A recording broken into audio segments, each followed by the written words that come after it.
Friend ಆಗ್ತೀನಿ, love ಮಾಡ್ತೀನಿ ಅಂತಾರೆ. 99% ಅವರಿಂದ ಧೋಖಾನೆ, ಫ್ರಾಡ್ಸು. ದಯವಿಟ್ಟು ನಾನು ನಿಮ್ಗೆ ನೆನಪಿದ್ಯಾ, ಟ್ರೈನ್ ಎಕ್ಸಾಂಪಲ್ ನೀವು ಇಟ್ಕೋಬೇಕು. ನೀವು ಗುರಿ ಮುಟ್ಟುವ ತನ, ನೀವು ಸಾಧಿಸುವ ತನ, ನಿಮ್ಮ ಮನಸ್ಸು ಮಾತ್ರ ಎಲ್ಲೂ ಜಾರ್ಕೂಡುದು. ನಿಮ್ಮ ಗುರಿಯನ್ನ ನೀವು ಸಾಧಿಸ್ಬೇಕು. ಇವತ್ತು ನೀವು ನನ್ನನ್ನ ನೋಡಿದ್ದೀರಾ, ಸಂಸಮ ಅವ್ರನ್ನ ನೋಡಿದ್ದೀರಾ, ನಮ್ಮ ಸಿದ್ದರಾಮಣ್ಣ ಅವ್ರನ್ನ ನೋಡಿದ್ದೀರಾ, ನಮ್ಮ ಸ್ವಾಮೀಜಿಯವ್ರ ಮದುವೆ ಆಗಿಲ್ಲ ಬಿಡಿ, ನಮ್ಮವರು ನಮ್ಮ ಪ್ರಸನ್ನ ಇದ್ದಾರೆ, ನಮ್ಮ ಜ್ಯೋತಿ ಇದ್ದಾರೆ.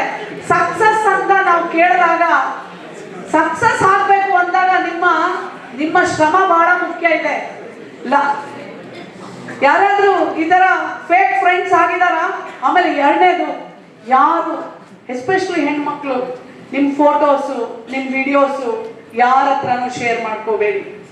ನಿಮ್ಮ ಫ್ರೆಂಡ್ಸೇ ನಿಮ್ಮನ್ನ ಶೇರ್ ಮಾಡ್ತಾರೆ ಬೇರೆ ಕಡೆ. ಯಾರು ಅನ್ನೋಯಿಂಗ್ ಪರ್ಸನ್ಸ್ನ ಇನ್ಸ್ಟಾ ಅಲ್ಲಿ, ಫೇಸ್ಬುಕ್ ಅಲ್ಲಿ ಫ್ರೆಂಡ್ ಮಾಡ್ಕೋಬೇಡಿ. ನಿಮಗೆ ಫ್ರೆಂಡ್ ಆದ್ಮೇಲೆ ವಿಡಿಯೋ ಕಾಲ್ ಮಾಡ್ತಾರೆ, ಅವರೇ ನೂಡಾಗಿರ್ತಾರೆ, ಟಕ್ ಅಂತ ಸ್ಕ್ರೀನ್ ಶಾಟ್ ತಗೊಳ್ತಾರೆ, ವಿಡಿಯೋ ತಗೊಳ್ತಾರೆ. ನೂಡ್ ಅಂತಂದ್ರೆ ಬಟ್ಟೆ ಇಲ್ಲದೆ ನಿಂತ್ಕೊಂಡ್ಬಿಟ್ಟಿರ್ತಾರೆ, ನಿಮಗೆ ಬ್ಲಾಕ್ ಮೇಲ್ ಮಾಡಕ್ ಶುರು ಮಾಡ್ತಾರೆ. ನಿಮ್ ಫ್ರೆಂಡ್ಸ್ ಲಿಸ್ಟ್ ಎಲ್ಲ ತಗೊಂಡಿರ್ತಾರೆ, ಅವರಿಗೆ ಫ್ರೆಂಡ್ ಲಿಸ್ಟ್ ಎಲ್ಲ ಕಳ್ಸಕ್ ಶುರು ಮಾಡ್ತಾರೆ, ನಿಮ್ ಫೋಟೋಸ್ ಎಲ್ಲ ಕಳ್ಸಕ್ ಶುರು ಮಾಡ್ತಾರೆ. ಒಂದಲ್ಲ ನಾನಾ ರೀತಿ ಫ್ರಾಡ್ಸ್ ಇದೆ. ನಿಮ್ಗೆ ಇವತ್ತು ಮನೆಗೆ ಬಂದು ಕಳ್ಳರು ಏನೋ ಒಂದು ಮಾಡಕ್ ಹೋಗಲ್ಲ, ಇವತ್ತು ಮಾಡ್ತಾ ಇದ್ದು ಮೊಬೈಲ್ ಇಂದಾನೆ ನಿಮ್ ಭವಿಷ್ಯನೇ ಮುಗಿಸ್ಬಿಡ್ತಾರೆ. ಒಂದು ಬಾಗಲಕೋಟೆಯಿಂದ ಒಂದು ಹೆಣ್ಮಗಳು ಫೋನ್ ಮಾಡ್ತಾಳೆ ನನಗೆ, ತಾಯಿ ಮಗಳಿಗೆ ಇಷ್ಟು ಚಿತ್ರಹಿಂಸೆ ಕೊಡ್ತಿರ್ತಾನೆ ಅಂತಂದ್ರೆ ಇನ್ಸ್ಟಾ ಇಂದ ಫ್ರೆಂಡ್ ಆಗಿರೋನು. ನಾನು ನಿಮಗೆಲ್ಲ ಇನ್ನೂ ಒಂದು ಕಡೆಯದಾಗಿ ಹೇಳ್ತೀನಿ, ಹೆದರ್ಕೋಬೇಡಿ. ನೀವು ಏನಾದ್ರೂ ಅಯ್ಯೋ ನಮ್ಮ ಅಪ್ಪ ಅಮ್ಮಂಗೆ ಗೊತ್ತಾಗ್ಬಿಡುತ್ತೆ, ನಿಮ್ಮ ಅಪ್ಪ ಅಮ್ಮಂಗೆ ಗೊತ್ತಾಗುತ್ತೆ ಫಸ್ಟ್ ಹೇಳಿ ಅವರಿಗೆ. ನಿಮ್ ತಂದೆ ತಾಯಿ ನಿಮ್ ಜೊತೆ ಇರ್ತಾರೆ, ನಿಮ್ ಸ್ನೇಹಿತರಿಗಿಂತ ಜಾಸ್ತಿ ನಿಮ್ಮ ಅಪ್ಪ ಅಮ್ಮ ಬೈಬೋದು ಎರಡೇಟು, ಬಟ್ ಅವ್ರು ನಿಮ್ ಜೊತೆ ಇರ್ತಾರೆ.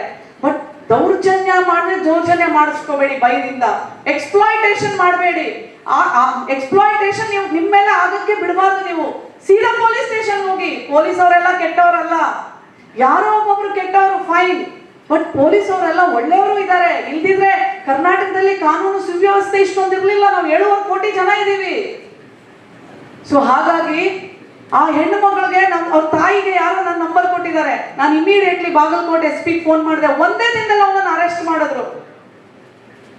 ಅವ್ನು ಏನೇನು ಅಪ್ಲೋಡ್ ಮಾಡಿದ್ದ ಎಲ್ಲ ತೆಗ್ಸಿದ್ರು. ಅವ್ರು ಒಂದೇ ಮಾತಾಡಿದ್ರು, ಮೇಡಮ್ ನಾವು ಇಡೀ ಫ್ಯಾಮಿಲಿ ನಾವು ನೇಣಕ್ಕೆ ಶರಣಾಗ್ಬಿಡ್ತೀವಿ, ಅವ್ನು ಇಷ್ಟೊಂದು ಟಾರ್ಚರ್ ಕೊಡ್ತಾನೆ ಅಂತ ಹೇಳಿ. ಸೊ ದಯವಿಟ್ಟು ಯಾರು ನಿಮ್ಮ ಮೊಬೈಲಿಂದ ಯಾರು ಫೋಟೋಸು ವಿಡಿಯೋಸ್, ಯಾರೇ ಫ್ರೆಂಡ್ ಹೊಸ ಬಾಯ್ ಫ್ರೆಂಡ್ ಆಗಿದ್ದಾನೆ, ಇಲ್ಲ ನಿಮ್ಗೆ ಹೊಸ ಗರ್ಲ್ ಫ್ರೆಂಡ್ ಆಗಿದ್ದಾಳೆ, ಶೇರ್ ಮಾಡಬೇಡ್ರಿ. ಏನೋ ಶೇರ್ ಮಾಡಬೇಡಿ. ನೀವು ಇವತ್ತು ಮೊಬೈಲ್ ನಿಮಗೆ ಫ್ರೆಂಡ್ ಅಲ್ಲ, ಅವ್ನು ಎನಿಮಿ ಹೇಳ್ತಾ ಇದ್ದೀನಲ್ಲ, ಅವನಿಗೆ ನೀವು ಸೇವಕರಾಗಬಾರ್ದು. ಮೊಬೈಲ್ ನಿಮ್ ಸೇವಕ ಆಗಿರ್ಬೇಕು. ಮೊಬೈಲ್ ನಿಮ್ ಕಾಲ ಹತ್ರ ಇರ್ಬೇಕು.